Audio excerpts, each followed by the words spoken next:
آلات موسیقی، گانے کے آلات، tape record, cassette, memory card, mobile, ٹیلی ویژن.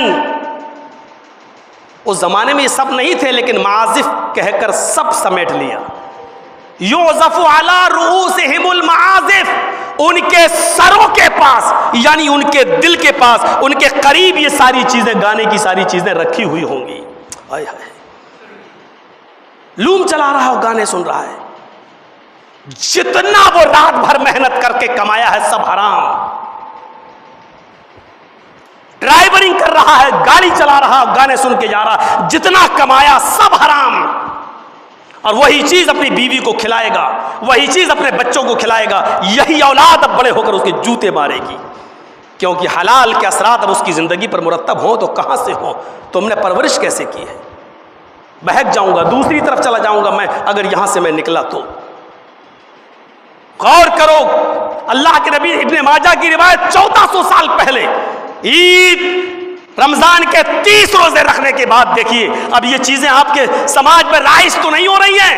آپ نے پھر سے راتیں جاگنے کے بعد، قرآن کی تلاوت سننے کے بعد کہیں سے پھر آلات موسیقی کو اور شیطان کی آواز کو پھر سے اپنے دل میں جگہ تو نہیں دے دی ہے. یعزف علی رؤوسہم المعازف والمغنیات، آلات موسیقی ان کے پاس ہوں گے، اور اگر یہ نہیں ہوں گے تو گانے والیاں، یعنی کچھ لڑکیوں کو بلایا جائے گا اور ان سے ڈانس کروایا جائے گا، نچوایا جائے گا.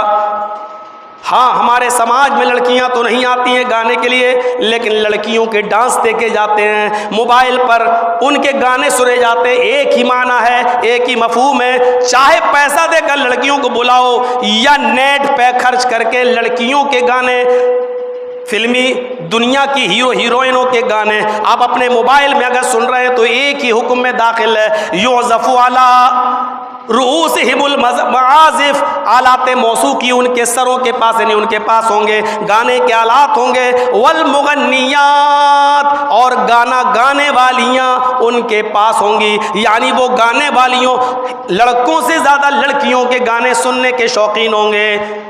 یہ اور جب ان حالات کو تم اپنی آنکھوں سے دیکھ لو، حدیث کے آگے والے الفاظ پر روح کانپ جائے گی. آگے والے الفاظ پر حدیث کے روح کانپ جائے گی، دل تھرا جائیں گے. اللہ کے نبی فرماتے ہیں جب یہ دور تم اپنی آنکھوں سے دیکھ لو، یخسف اللہ بہم الارض، یخسف اللہ بہم الارض، اللہ رب العالمین ان لوگوں کو زمین کے اندر دھنسا دے گا. اللہ رب العالمین ایسے لوگوں کو زمین کے اندر دھنسا دے گا. وَيَجْعَلُ مِنْهُمُ الْقِرَدَةَ وَالْخَنَازِيرَ، اور اللہ رب العالمین ایسے لوگوں کی شکلوں کو بندروں کی شکل میں اور سور کی شکل میں بدل دے گا.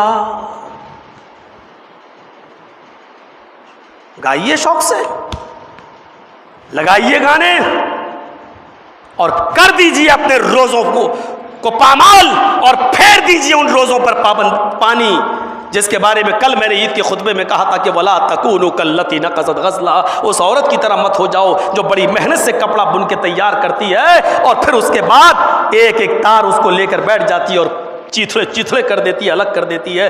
ایسی عورت کو لوگ پاگل کہیں گے.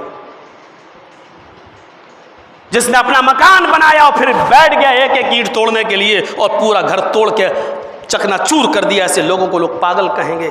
کرو. یخسفہم اللہ بہم الارض، اللہ رب العالمین یخسف اللہ بہم الارض، ایسے لوگوں کو زمین کے اندر دھنسا دے گا، ایسے لوگوں کو زمین کے اندر دھنسا دے گا.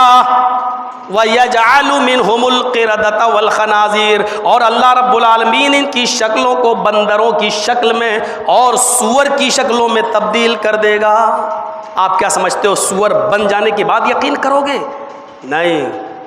اگر کسی کی حالت بندر جیسی ہو گئی ہے تو یہ بھی بندر بنانا ہے.